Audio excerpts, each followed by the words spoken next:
Good evening, everybody, and welcome to our first edition of 108 Stitches Baseball Talk in my brand new digs. You got it!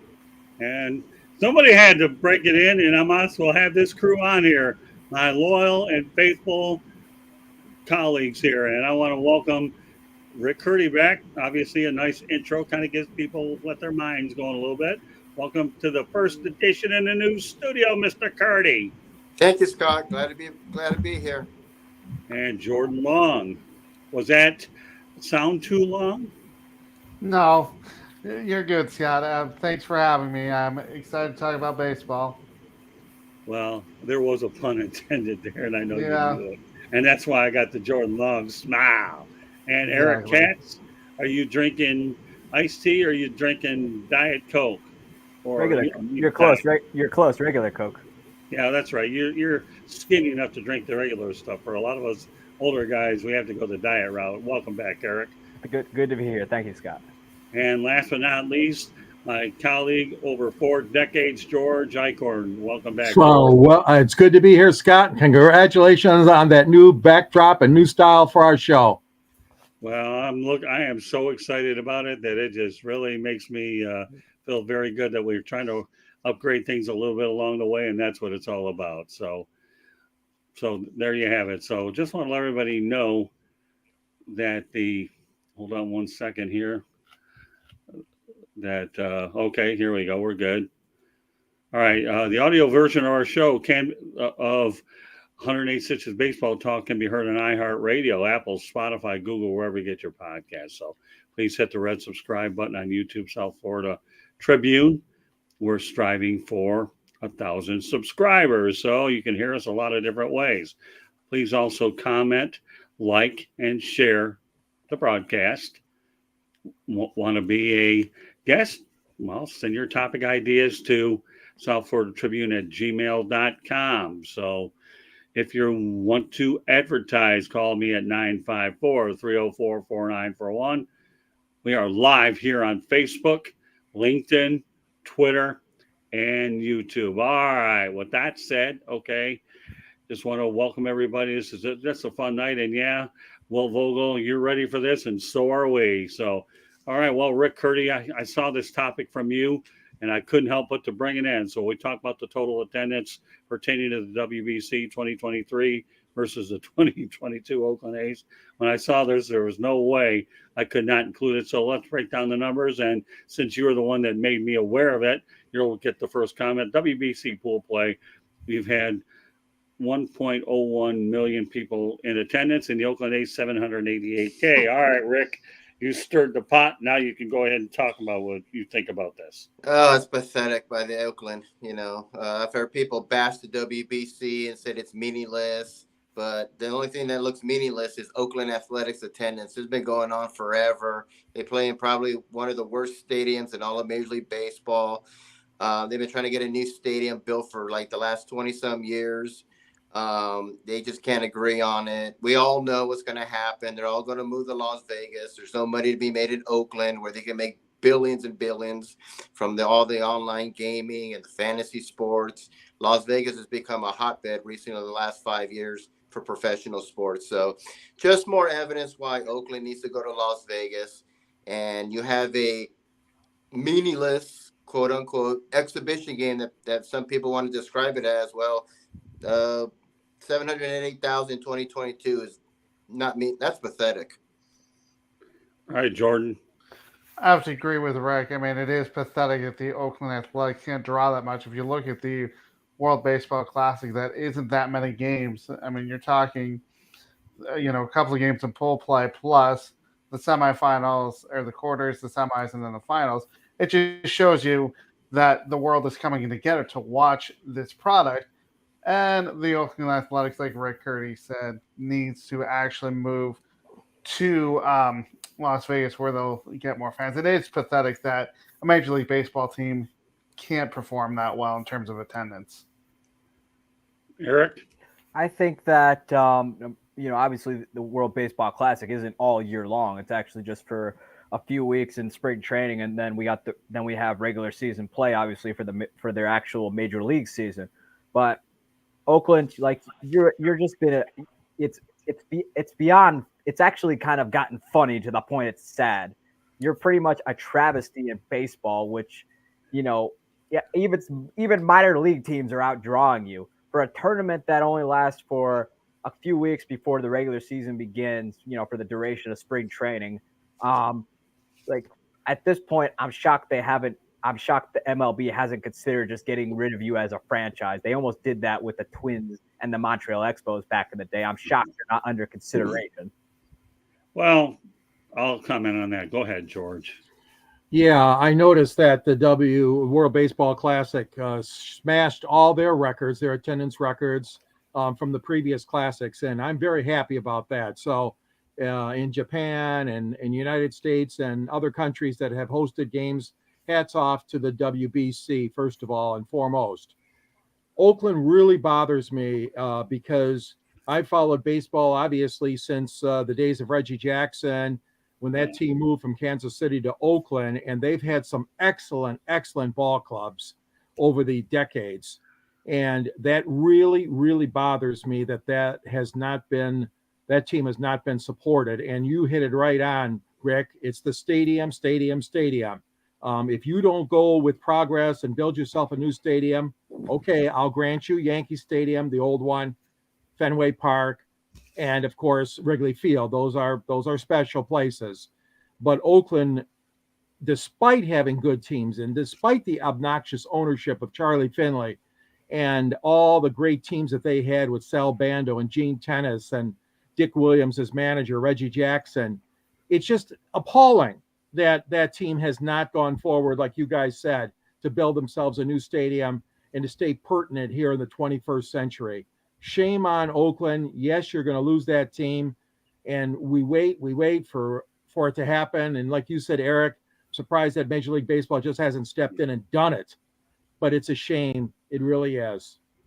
Well, I'll just say this much, and we all know that inevitably I'll bring on expansion at a later date. But the only reason why they haven't contracted the team is they've only had 20 years to figure it out, and they've only lost a couple teams. Although albeit San Francisco or the Golden State Warriors only moved across the bridge, so I don't really view that as really losing it. But the Raiders are another story. But the reality is this: A's are around. If they're going to go to Vegas, and where are the logical expansion places? Well, come on, Nashville and Charlotte, for crying out loud. I don't see Montreal getting another team unless they can go ahead and get a stadium, 25, 30,000. And, to me, I just don't see it happening right away. But expansion is something that's inevitable. Yeah, would I love to see the Montreal Expos back? Of course I would. I mean, it was too bad that they ended up losing them because of the 1994 strike when they had a very, very competitive team there. But that's the only reason why MLB hasn't contracted the team, because they know they're going to just move them and have one less site you eliminate.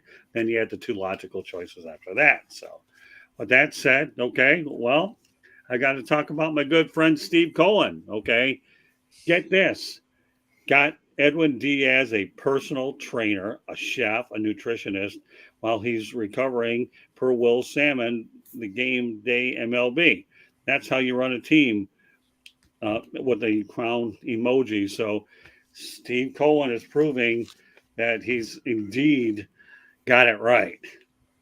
All right, Rick, I'll start with you again. I'll start with Rick all night in that order. Well, I like him. He's an owner that takes initiative. He obviously cares. He's got the money. He's the George Steinbrenner of this era right now. The guy with the big lots of money, big personality, wants to win. He's in New York, will win at all costs. There's no salary cap. He can spend billions and billions and billions. There's nothing they can do. Luxury tax, that's laughable for him. That guy's so rich. So I think he's a great owner. We need more owners like that, like in Pittsburgh and Miami and Kansas City, all these small market teams that just don't ever do anything. So good for Steve Cohen. We need more owners like that just want to spend money, because to me, that shows his commitment and his passion to win. And he wants to win at all costs. No doubt about that. Jordan? I have to say, it's very interesting that most owners would not do that for any, player who's hurt. I think honestly that it's a great thing to say, if you come to New York, we're going to treat you well. And like Rick said, he has a boatload of money. He wants he wants to win a World Series. He's like the Steinbrenner of New York now. It's reverse roads to the Mets, and I just think if you're going to treat your players well, players are going to want to come. So I think it's pretty good that he's doing it that way to show, you know what, I care about these players. Yes, I want to win a World Series, but let's take care of them as well. Eric. I think, it's great that Steve Cohen's showing that he truly cares. I mean, he feels awful about what happened with Edwin Diaz. And obviously, during the celebration, not ideal, but the fact that, he's saying, okay, let me take care of you. And he's just making New York City like, a desirable destination. Not everybody can handle playing in New York because, New York is it's a very hard place to play, whether you're playing for the Mets or if you're playing for the Yankees. But, it shows that if you treat your players well and you pay them enough, they will come. It could be you can attract them to come to a place like New York City, or you can attract them to go into the far reaches of Yemen if you pay them and treat them well. All right, George, before you comment, I want you to read this comment from Will Vogel. Sure. Yeah, Will says, I love what Steve Cohen is doing. He's an amazing owner. He loves using money. He wants to win. And it's sad that some owners in MLB who don't use a lot of money, a.k.a. Oakland, Pittsburgh, and Kansas City. Pretty hard to well, there's more on that list. I was going to say. He's only reaching out for the obvious, Eric. Yeah. Well, let's compare it to a guy named Christopher Ilitch, okay, the son of Mike Ilitch, who built the Detroit Tigers into a contender. Chris Ilitch flew down to Lakeland. He makes a visit there once a year, obviously in the spring when the team's at training camp. And he announced to the players, okay, you're getting a brand new team plane. Okay, that's not cheap. You're getting a brand new refurbished locker room and clubhouse at Comerica Park. And he had already approved bringing fences in and putting all new lighting at the stadium. So I'm not trying to take any thunder away from Steve Cohen. Obviously, Chris Ilitch is not spending the money that Steve Cohen is. And it even is embarrassing because you got two of our former Cy Young Award winners, Verlander and Max Scherzer, pitching for the Mets because of Steve Cohen's fat wallet. But what I'm saying is, I'm going to give a little credit here to Chris Ilitch too, because he has announced to the players and trying to make a small mid-market team, let's call it Detroit, attractive to some of the free agents out there. Did he sign any big ones? Not this year, not this offseason, but Baez came last year. And Rodriguez. But all I'm saying is that hats off to Steve Cohen. He is smart in doing that, a personal chef and personal trainers, anything you can do to help out an injured player. I'm all for it 100%. And I'm also all for other owners stepping up and doing similar things, guys. Well, I'll just say this. I've always been an admirer of Steve Cohen. Why do you think I keep bringing his name up on every show that we have? Because he's always doing something to warrant me bringing it up. Now, I will say this to Chris Ilitch about him. His dad spent a lot of money, so he had to get out from under a lot of those big contracts so you can free up some of that money to invest in the players. I don't think Chris feels, we attempted to do a little bit last year, but we need to develop our youngsters. But I can see Chris Ilitch starting to open that checkbook up under the direction of Scott Harris as well, probably next year or the year after. But I think there's a lot more hope out in Detroit for the Detroit Tigers. So I really do believe that. Well, folks, it's time to go to our parting shots. Okay. So with that said, Rick Curdy's been building his parting shots up all day long. So Rick Curdy gets to talk about his parting shot all day long. Okay, well, my parting shot, and I'm calling this guy out, and I love him, but he is so wrong. It's pathetic. Keith Olbermann. This is an actual quote, a quote from Keith Olbermann about the WBC Classic. He says, "First Freddie Freeman, now Edwin Diaz. The WBC is a meaningless exhibition series designed to get you to buy another uniform.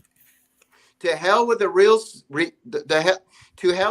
season and split up teammates based on where their grandmothers got laid. Call it off now." He actually said that. So Keith Olbermann, you are absolutely 1,000% wrong. because if it's so meaningless, why is there fans over 1 million now compared to 2017 when they had 501,000? So it grew. Their attendance, and we already talked about it, over 1 million in the pole play, where Oakland had 788,000. And then you have players like Nelson Cruz who have said, this is the real World Series, okay? Not the MLB. This is the real World Series. And I can't disagree with him there. So Keith Overman, shut up. You are absolutely wrong. This WBC Classic is fantastic. And the finals with USA and Japan, Trout versus Ohtani, it can't get any better than that. So Keith Overman, big thumbs down for you. All right, there's one thing I want to say before I turn over to Jordan is this, okay? Here's the thing. When you talk about that attendance situation, the WBC reminds me a little bit of the Rolex 24 because of the international media as well.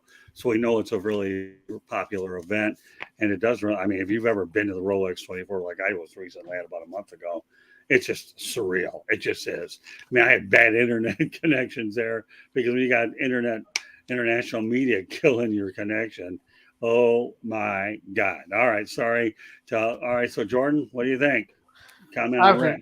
I have to agree with Rick. I mean, if it was so meaningless, why are these players getting so excited when they, even get a single or, score a run or get a walk? I mean, this is a way for them to represent their country. I don't know why Keith Olbermann thinks it's a meaningless exhibition. It is not. These players are excited. They don't get a chance to represent their country. Plus, before the show, Rick and I were talking about the upsets with the Netherlands beating Cuba. You don't see that in Major League Baseball where you have upsets. These players are playing their hearts out, and there's even some that don't have Major League Baseball players. Like I know Tim Israel had maybe one, Jock Peterson. They're getting a chance to actually play against Major League Baseball talent to see where they stack up.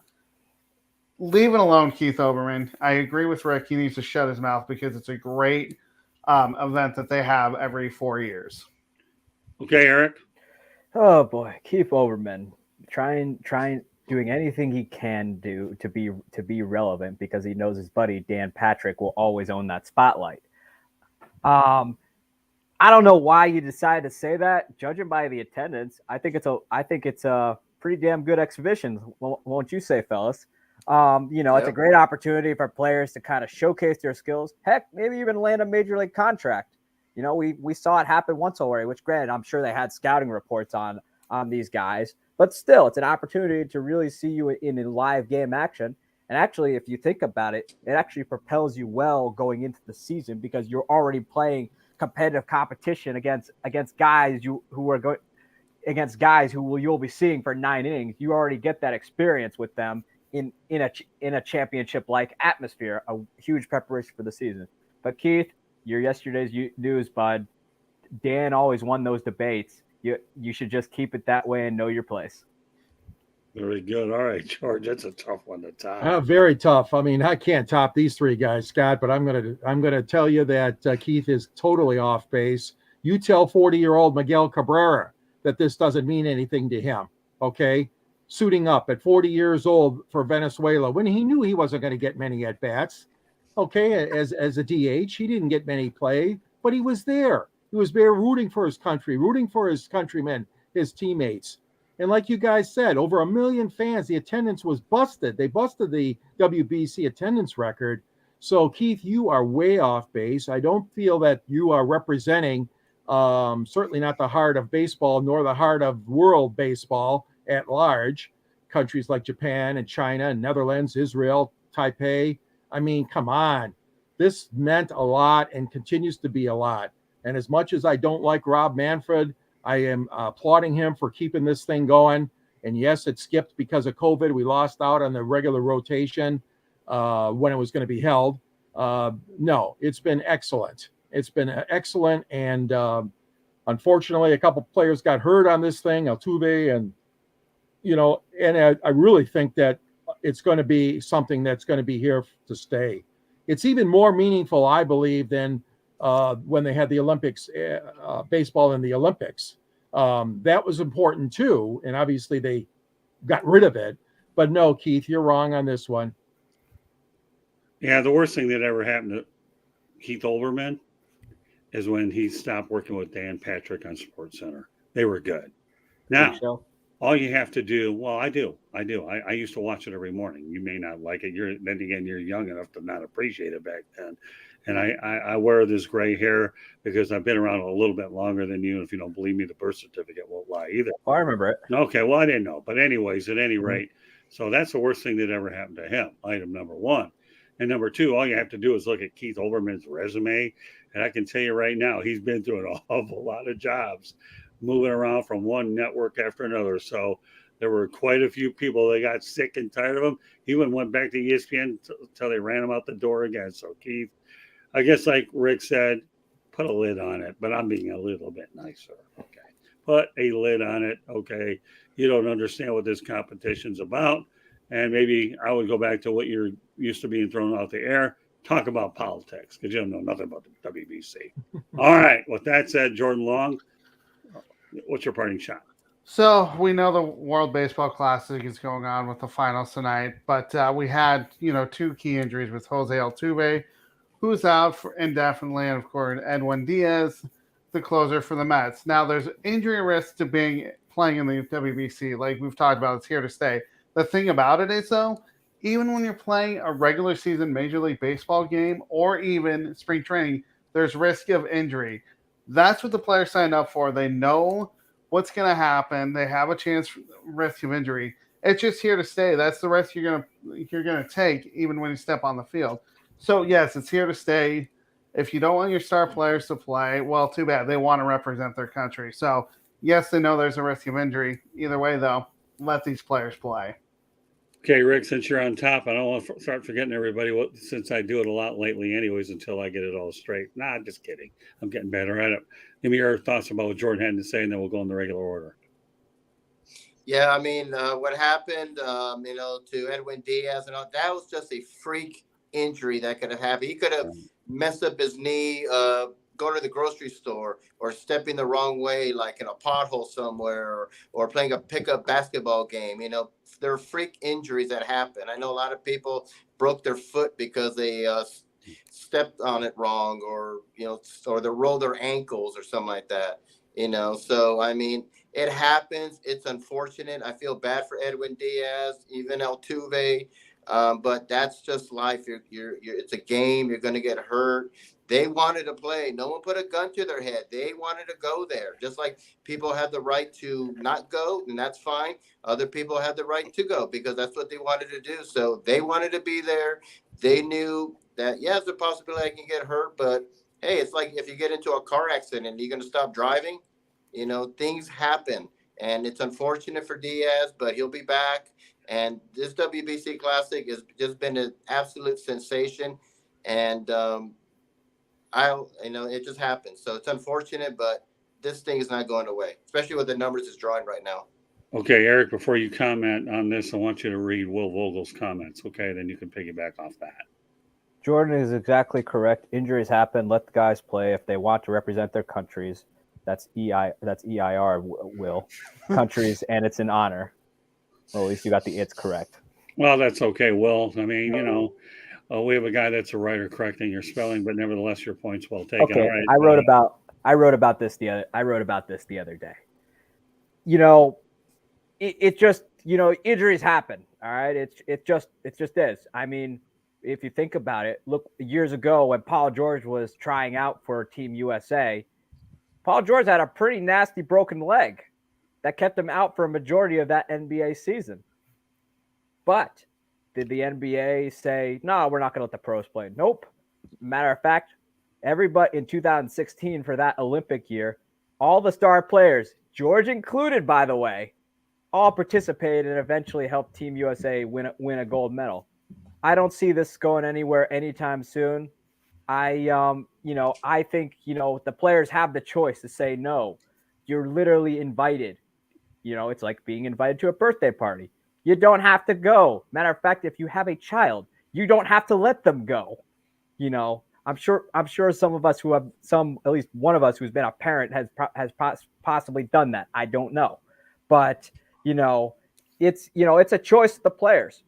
They know the risk that's going to happen. They know that there's a possibility that something may happen. Heck, Mike Soroka ripped up his leg just walking to the dugout. It happens. He's just walking, minding his own business, going back to the locker room to get changed. And next thing you know, it happens. I mean, it could have very well happened in spring training. He could have aggravated because there's such a thing called quote unquote unannounced injuries. That's what they hide from the gamblers. It happens. Diaz could have very easily messed it up, in spring training, and nobody knew about it, and he thought he could play through it. Unfortunately, he jumped up and down and he broke it. That's just is. But with what Keith Olbermann said, to go off that as well, I'd expect the keyboard warrior on Twitter to come up with that. So let me ask you a question, Eric, and then I'll turn it over to George. If I recall correctly, wasn't it Mario Rivera who Mariano. Mariano? Okay. Didn't he get sidelined for a season shagging foul balls? Was it or batting? It was like early in the season. Yes, 2012. They were at Kansas City. And Mariano Rivera's just shagging fly balls, and unfortunately, he ripped up his ACL doing so.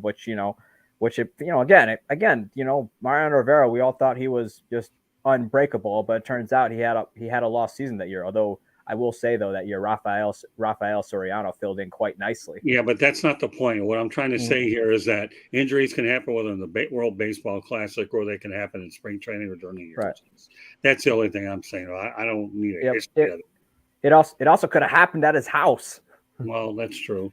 He doesn't take lessons from me, but that's for another day, another time. So, but all right. So, all right, George, comment on what Eric had to say. Do I have to? Really? No. I'm just kidding. Well, I've seen people take the fifth before, so you won't be the first and the last. But go ahead. No. I'm dating myself, Scott, but I think you might remember these. Maybe you guys remember these incidents. All-Star Game 1967, Houston Astrodome. Harmon Killebrew stretching for a ground ball, a toss. I don't know who tossed it over to him, the third baseman for the American League. Harmon Killebrew hurt himself. That's the exertion. That's the type of injury that happens sometimes. And sometimes it's not in a regular season game, like you guys are saying. How about Pete Rose barreling over Ray Fosse of the Cleveland Indians in that All-Star game, a different All-Star game, and giving it all. And guys, these two injuries happened before the owners and the commissioner decided to award World Series home field advantage to the league that won. Okay, this was long before that ever happened. So I'm with you 100%. Injuries are part of the game. They're going to happen. Sometimes, unfortunately, they happen at the times that you or I or the fans or the player himself doesn't want it to happen, but they do happen. And those are two examples I can remember going back in my days watching when Harmon Killebrew got hurt and when Ray Fosse got banged up and hurt too. They missed games too, but they were going all out for something that they loved, and that was the game of baseball, and that happened to be an all-star game, not a WBC game. But that being said, hey, these things happen, and players do want to go all out to win. Well, it's funny how you say Ray Fosse. I had an opportunity to interview him for the Detroit Monitor, and Candy got a photo with me interviewing him. And Ray's a super nice guy. Rest in peace, Ray. You were one heck of a player. But more importantly, I enjoyed the time that we spent together. Let me also point out to you that, when I look at this whole thing here in a nutshell, Rob Manfred's bringing it back in 2026. So if this was such a bad event, why would the players be jumping up for joy? And Rob Manfred said, this is pretty good. And you know what? He'll never have to ask for approval from these players, especially with the momentum it's taking. So Rob Manfred bringing it back in 26. And guess what? It is not going anywhere. All right. Now we have you, Eric. We have your own parting shot. Yeah, I mean, let's with how well this WBC has been drawing crowd-wise and probably revenue-wise too. We won't know the answer to that until the end. With how well it's drawing for the TV networks and everything related to that, baby, this show is here to stay. It's gonna come. They're gonna get back to their 4-year cycle. Obviously, we missed the last one just because of COVID, which I understand. That's just the way it was at the time. But this show is here to stay, and I am all for the world's best players coming on the stage, trying to take home the trophy for their country. Bring it on. Okay, George. Eric, I think it's every 3 years. You said 4 years. 3 Isn't years? it every 3 years, Scott? Yeah, I think it is every 3, but it's Yeah, all right. but Okay. that's beside. That's okay. Eric made his point, and I like your point, Eric. It is here to stay, and yes, as much as I don't like that Manfred many times, this is something that the Players Association and Tony Clark and Manfred and not only them, but obviously the world baseball gurus, if you will, and have to all cooperate too in all those countries. It's just not MLB, but MLB is the main force behind. And I'm with you. I think it is here to stay. I'm glad it is, but I only ask, please, that the Olympics bring back baseball as well, and I'm sure they will when it's in LA, when LA hosts it. But baseball should be always part of the Summer Olympic Games as well. Yeah, I should point out that I actually bought a ticket for myself at Dodger Stadium. That was my only trip to Dodger Stadium in '84, and to watch the United States take on Korea. So I believe South Korea or whatever at that time was really a thrill. My only trip to Dodger Stadium, but that was really neat, seeing the Olympics. I'm with you all the way. All right, Jordan. I have to say I agree with Eric and George. I mean, it's a great event. It's a chance for everybody to represent their countries. Like I was saying, is some of these guys don't even get to play in Major League Baseball. Like Team Israel, they get a chance to actually play against Major League Baseball talent, and I think it's one of the best things that Rob Manfred has done. I agree with George. I want it to be in the Olympics. Even have it in the World Baseball Classic a few years after that. I think that'd be a good compromise. You have the Olympics, and then you have the World Baseball Classic right after it. Rick? Yeah, I mean, this is great. This is a combination of the Olympics. It reminds me of the Pan Am Games. A little bit of March Madness because you see some big ups. And forget about Fairleigh, whatever their name, Dickinson. Fairleigh Dickinson. Let's get it right, pal. Yeah. What about the Netherlands beating Cuba? I mean, you talk about a colossal upset right there. That's a colossal upset. And now you're seeing Ohtani versus Trout. It's once every 3 years, not every single year. So I don't know why people want to talk about canceling it or whatever. So it's great. It's fun. And it actually is a real World Series because the world is competing. It's not like baseball where they call it the World Series. Not really a World Series unless the Blue Jays are in it. But this is an actual real World Series. So it's a combination to me of March Madness, the World Cup, Olympics, Pan Am Games. And, I mean, you see the emotion. They're like crying, when they lose. It's just so emotional. You don't see that in Major League Baseball games. Rick, did I call on you on this one yet? Huh? Yeah. Eric, I meant. Did I call on you on Yeah. George's? Okay, good. So I'll leave it at that. Rick, you know what? Made a good point. First of all, if anybody wants to call it the World Series /2, you can make a case for it. But I think what you said, Rick, was really where I was going. So we'll put you under the GMTA Great Minds Think Alike category. This, to me, is the equivalent to the World Cup in soccer because it happens over a short period of time, involves a lot of the key countries. So if you're going to liken it to anything, and I mean anything, the World Cup of soccer to me is really what it most resembles. I understand the other games, Pan Am and all that, but the World Cup of soccer, we know how big it is. And now evidently World Baseball Classic to me falls in line with the same thing. All right, my parting shot before we call it a night, but everybody gets their intros, will be this, And I'm glad that not all great minds think alike because you would have stole mine because I was the last one to come up with this one. So we're going to cover the World Baseball Classic. We're going to do it all the way. So Cuba catcher, he's a bullpen catcher. Ivan Prieto defects from the national team in Miami. After the WBC, we know that Cuba crushed the United States 14-2. But what I'm really, really surprised about is that it's the first time it ever happened, and I'm surprised that it never has happened. I understand Cuban defections, I get that. But for this to be the first incident of any kind at the World Baseball Classic astonishes me. That doesn't mean that other Cubans haven't defected to different countries. That's not that's not the point of the conversation. So I'm really surprised it happened long before that. So with that said, I'll go right to left. Rick, what do you think about the defection part of this whole thing? Well, I mean, Cuba's a dictator country. They have dictators there. You know, Castro and his brother. I'm sure another Castro person. It's a prison there. You know, these people have like no lives. It's horrible conditions. I think I heard like once a month they're allowed to eat ice cream. You know, I mean, it's crazy to live in conditions there. So I'm happy for him. I'm surprised that hasn't happened more. I thought it'd be about a whole bunch of them happening. I'm surprised it's the first one. And I wish him nothing but the best. He's going to come to a country. He might criticize our country, but we have freedom here for people. Not like Cuba where there's no freedom. So good for him. And I hope he does really, really well in baseball or whatever he wants to do. And I'm glad he's somewhere safe. And hopefully his family can come out here as well. Yeah, you know what? I heard that this guy didn't sign a major league contract or minor league yet, but you know what? If he does, he does. If he doesn't, well, you know what? You know, it's safe to say that, you know, he made the move, and I'm sure he thought it through very much before he actually made the move. So all I can say is more power to him. All right, Jordan. I agree with Rick. I mean, Cuba is a dictatorship. I mean, they're getting better, but I mean, it's still a dictatorship.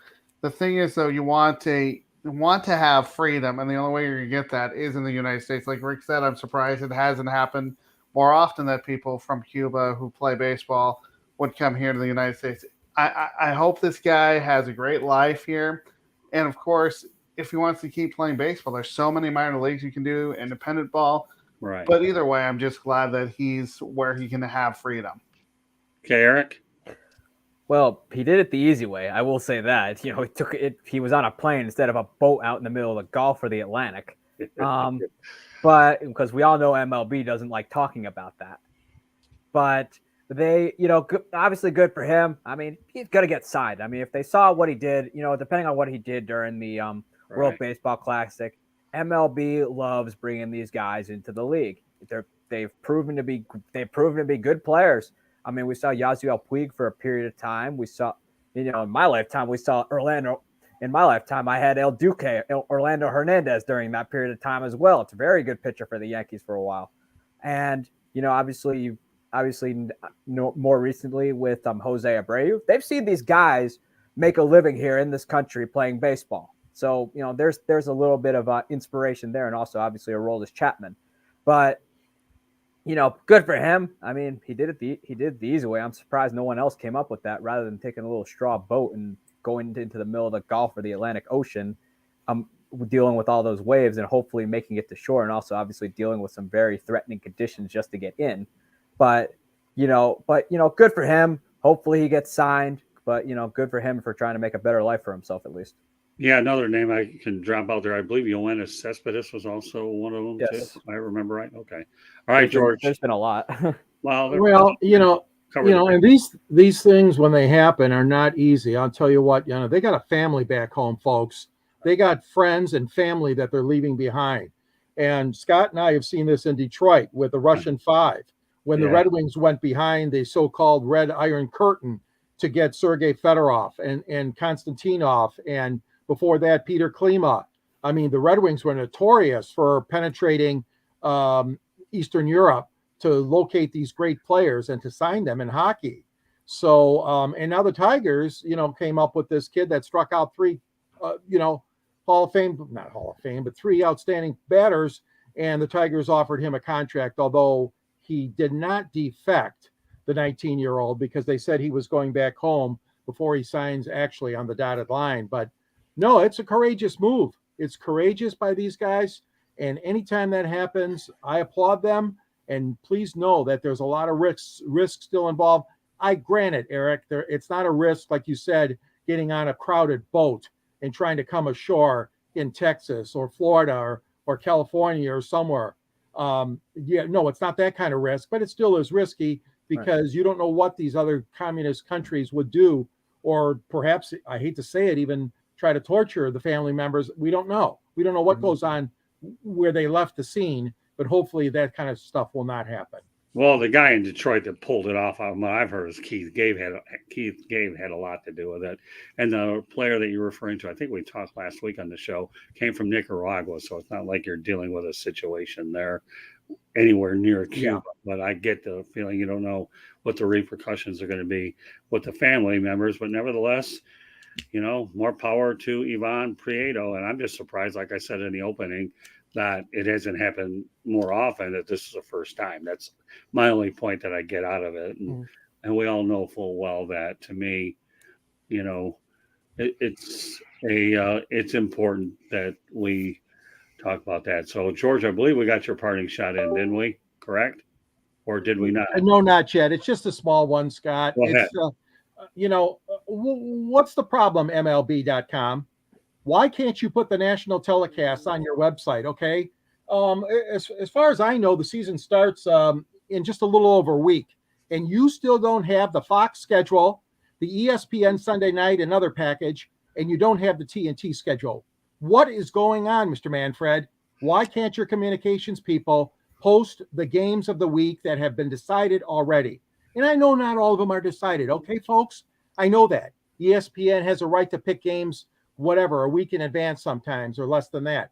But what I'm saying is this is ridiculous. Get the national TV schedule loaded onto that MLB website. And I know this is a small thing, but it's bugging me. I had to share it with you all. Nothing wrong with that. Hey, you're in the industry forever like I am. So would I have expected anything else out of you in the first place talking about this? No. All right, Eric, I'm going to go to my left. Well, as far as as far as everything else goes with the WBC, keep it the way it is. It's entertaining. It's fun. Actually, this year is the last year we'll be able to see it with the rules that we all grew up and loved. So it's been nice to see that the bases being smaller, no pitch clock or anything like that. Although the pitch clock has kind of grown on me because it'll make it a lot easier going to a ball game on a weeknight instead of getting home at like 1, 2 in the morning and you got to go to work the next day. But this year has been fun. I really hope the Team USA pulls out a dub over Japan because it was certainly fun when Jim Leland was able to lead them in the last time the WBC was played. Well, we'll find out whether Mark DeRosa goes in history as the next one to pull it off. Mm-hmm. All right. With that said, Jordan, comments on George's thoughts? It is ridiculous that Major League Baseball doesn't have their actual schedule on the website in terms of primetime games, especially since we are close to the start of the season. It'd be nice to see, I like watching the Cubs, and sometimes I can't get those games. It'd be nice to know when they're playing on national TV. Yes, I know you can't do it all the time, but it'd be nice to know what games are going to be on national TV on prime time so we can actually watch it. Major League Baseball has done a bad job of that, and they need to do a better job. So we as fans can look up, the Cardinals are playing the Cubs on this date on ESPN. It would just be nice for the fans. Rick? Yeah, I agree. With all the technology that's going on and all the streaming and all this stuff, it'll be nice to post something on your website to let the fans know who's playing, who's not playing, what games you can see, what games you don't feel like, what time. I remember something called the TV Guide. Remember the TV Guide? Yeah. Oh, yeah. It'd be kind of nice to have something like that. But there's no excuse. You got all this technology, and you got people backstage. What are they doing? Why aren't they posting this stuff? And then Major League Baseball wants to know why their numbers are declining in viewership, or why people rather watch football and rather watch basketball instead of a baseball game. So they need to get their act together and update all this stuff, because there's just no excuse for that. As much as I agree with every one of you, I'm probably the one who's going to be a little bit nicer than most, and I'll tell you why. You're all right. But don't you think Rob Manfred has bigger problems with the Bally's situation and how they're going to get through the 2023 season? So I'm going to say this to everyone. Yeah, you're all right. But I'm giving a minor mulligan. And I repeat, minor mulligan, because they need to solve the Bally's situation. And I can only imagine how many jobs could be affected and how the whole presentation of MLB will go there, whether it's the climate or not. But the ballet situation has to get itself worked out. It really, really does. And I never thought that we have all this clear. You got to remember all the people that are buying the MLB package are wondering where these games are going to appear and all that. So, they got a couple things that really need to get worked out. So, Rob, giving you a little bit of a mulligan, but you could do a little better job That's half the league right there is television deal. Well, it is. So I should point out the audio version of 108 Stitches Baseball Talk can be heard on iHeartRadio, Apple, Spotify, Google, wherever you get your podcast. So whether you're walking your dog, subway, driving, whatever, that's how you can do it. Also, please hit the red subscribe button on YouTube, South Florida Tribune. We're striving for 1,000 subscribers. Please also comment, like, and share the broadcast. Yeah. Want to be a guest? Send topic ideas to South Florida Tribune at gmail.com. So there you go. Everybody's entitled to come on here. If you want to advertise, call me at 954-304-4941. We are live on Facebook, LinkedIn, Twitter, and YouTube. So there you have it. This concludes this edition of 108 Stitches Baseball Talk, but we have a little extra business to take care of. So Rick Curdy, let everybody know how you can go ahead and be reached. You can find me on my website, www.charlottebats.com. We have a petition on there. Please sign it. We want to bring Major League Baseball to Charlotte, North Carolina. I'm also on Facebook at Charlotte Bats Baseball. I'm also on there at Charlotte MLB Charlotte. I'm on the LinkedIn under Rick Curdy. I'm also on Twitter under Charlotte Bats Baseball, and I'm on the Instagram at Charlotte Bats. My email address is cltbatsbaseball@gmail.com if you want to get involved or you just have any questions. I also want to, before I go to Jordan Long, thank Will Vogel for his participation in the chat room as well. So, all right, Jordan Long, you're next. You can follow me on Twitter at SportsScoop1. I have a blog that I write Mondays through Thursdays with podcasts on Fridays at sports-scoop.com. And, of course, you can find me on many of the Sideline Sports Network shows. Very good. I like it. Brief, short, to the point. Follow our partners, Sideline Sports. Enjoy working with everybody from Jacob Christner to JB Ellis to Eric Wilson. Haven't had John Shearer on a while. And, of course, how do I forget Mr. Vogel, Denzel Snipes, and the list goes on and on. Am I forgetting anybody, Jordan? Bail me out. Did I get the main ones? Yep, you did. Good stuff. All right, Eric, go ahead. Well, I got a couple of things. You can find me on Twitter at Sports Team News, and also you can find me on my blog, bellyupsports.com, where I'm writing all things baseball, especially the Yankees. But I want to take the opportunity to promote my good friend George Eichhorn's book. It's a fantastic book. You'll find Scott in there, a nice young Scott monograph with the brown hair talking to. Yes, there it is. Mine's on the ledge. I didn't want to get out of the picture frame, but you find a nice young Scott interviewing, I believe it was Muhammad Ali, and he's interviewed so many other people, and you also get to see George in there back they were younger before we had podcasts and the internet and all sorts of other stuff back when you had to go to the ballpark and go grab your information. But it's a great read. You find all sorts of guys in there, including Ernie Hartwell being a big one, given how iconic he was for the Detroit Tigers, among other people. But it's a great read. Even if you're not a Detroit sports fan, it is still a great read. Eric, you're a quick study. Yeah, I was in there with Jimmy Connors and Muhammad Ali. I feel pretty privileged to have been in that. All right, George. Yeah, thank you very much, Eric. I appreciate the plug. And there's a link to purchase the book on the Motor City Tribune, which is part of the South Florida Tribune that I write for. And there's a link there at the end of my column. You can also go to Amazon as well, and you can find it there. Detroit Sports Broadcasters on the Air. And you can reach me on Twitter at SandGSports99, or you can email me, geichhorn@yahoo.com. I'm also on LinkedIn under my name. And also, I'm part of Scott's network of programs. Looking forward to Fire Up shows. We got a Fire Up Wisconsin coming up, and I've been a guest on the Sports Exchange. And, of course, this great show here tonight, talking my favorite pastime, baseball. So glad to be on the show again. Thanks for having me. Oh, you're very welcome. Well, George and I created the Sports Exchange. What was it in 80? I think Yeah, 1980. back to 81, 82 or something. Yeah. Yeah, when I had the brown hair that Eric is so nice enough to point out. It was long too. Oh, I know. Yeah, I actually put a recent photo of myself with that type of thing, Eric. If you didn't notice at the Highland House. I saw that on Facebook. Yeah. Yeah, that was at Clearwater Beach. I'll look it up if you haven't, Eric. I was at Clearwater 2 weeks ago. Oh, Clearwater is one of my favorite places. I love Clearwater. Oh, I think it's great. So we'll leave it at that. Mhm. But whatever information I haven't given you, I'll tell you what it is right now. You want to follow me on Twitter? No problem. At Tribune South gets it done. Okay.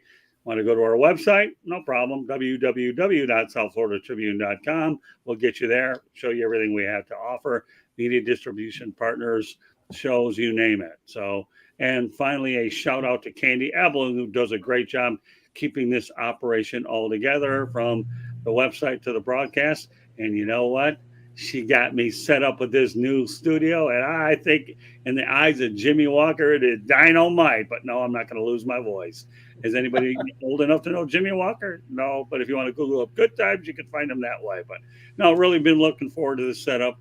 And if we finally had an opportunity with a few weeks that we were able to finally make this a reality. So this is where I'll be doing all my broadcasts out of this very studio. So I hope you've enjoyed the new format. Same talent, new format. And we have a lot of work to do. Coming up on Wednesday night, we have Pundit's Pundit. We'll be on there. Jordan and I will be on there with Jacob and Denzel. Is that correct? Yes. And of course, in the nightcap, JB Ellis joins the Sports Exchange as well. So, you know, we have a doubleheader on Wednesday. We also have a doubleheader on Thursday night. Fire Up Wisconsin, which Eric will be on. Our special guest that night should be Sal Bando Jr. And we have a March Madness edition of the Sports Exchange. George Eichorn will be doing a doubleheader. Yes, I guess appropriate baseball terms anyways. He gets interviews, whether it's any time you have a couple productions, whatever. But meanwhile, I want to thank everybody for joining us on this edition of 108 Stitches Baseball Talk, and we will catch you next Tuesday night. God bless everybody. Enjoy our program, but more importantly, stay healthy and have a great week. Good night, everybody. God bless. And once again, we appreciate all the support that you can provide us so that we can grow this network in a way that we want to make sure that we work our tail off to give you the information and insights necessary. Good night, everybody. Good night. Night.